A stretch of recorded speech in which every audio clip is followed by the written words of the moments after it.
भारत में कई लोग डोनाल्ड ट्रंप से नाराज हैं कि हाल ही में जो G7 का समिट हुआ उसमें उन्होंने मांग करी कि रूस को उसमें शामिल किया जाए। इसके अलावा इसमें चीन को भी शामिल कर लिया जाए और G7 को G9 बना लें।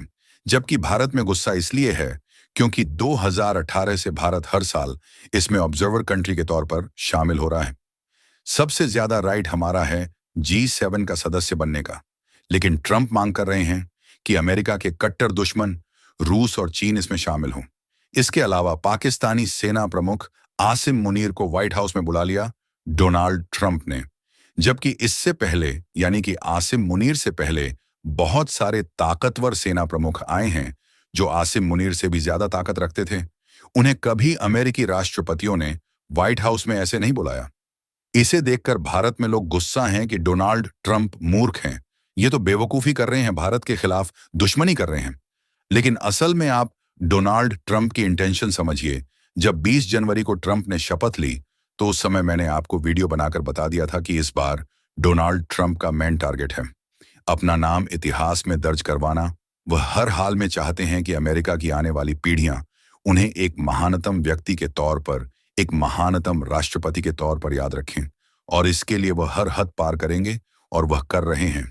उनका मेन टारगेट है कि ईरान को हराना। ईरान में जो अयतुल्लाह रिजीम है जिसे अमेरिका के पिछले 6-7 राष्ट्रपति नहीं हरा सके, वह उसे हराएंगे और अमेरिका के इतिहास में दर्ज होंगे कि जिसने ईरान से आयतुल्लाह रिजीम को खत्म किया और इजराइल पर मंडराने वाले सबसे बड़े खतरे को हमेशा हमेशा के लिए नेस्तनाबूद कर दिया। और इसके लिए उन्हें पता है क्या करना है। सबसे पहले तो ईरान को घेरना है।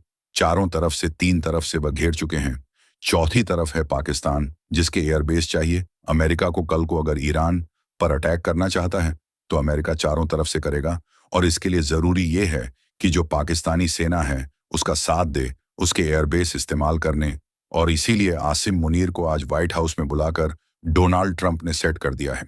दूसरा मेन टारगेट है ईरान को आइसोलेट करना। पता है ट्रंप को कि अगर ईरान पर अटैक कर दिया तो ईरान का साथ देने दो। देश आएंगे चीन और रूस। अगर इन दोनों देशों को किसी तरीके से अपीज कर लिया, यानी कि इन्हें मना लिया कि वो ईरान का साथ ना दें, तो ईरान कुछ भी नहीं है। ईरान आइसोलेट हो जाएगा। बुरी तरीके से कुछ बैलिस्टिक मिसाइलें अमेरिका के ऊपर दागेगा, कुछ ईरान के ऊपर, कुछ अरब देशों के ऊपर, लेकिन इससे ज्यादा ईरान कुछ नहीं कर पाएगा।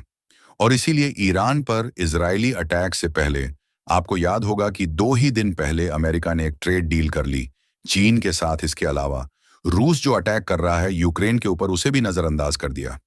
अमेरिका ने कुछ खास रूस विरोधी बयान नहीं दिया।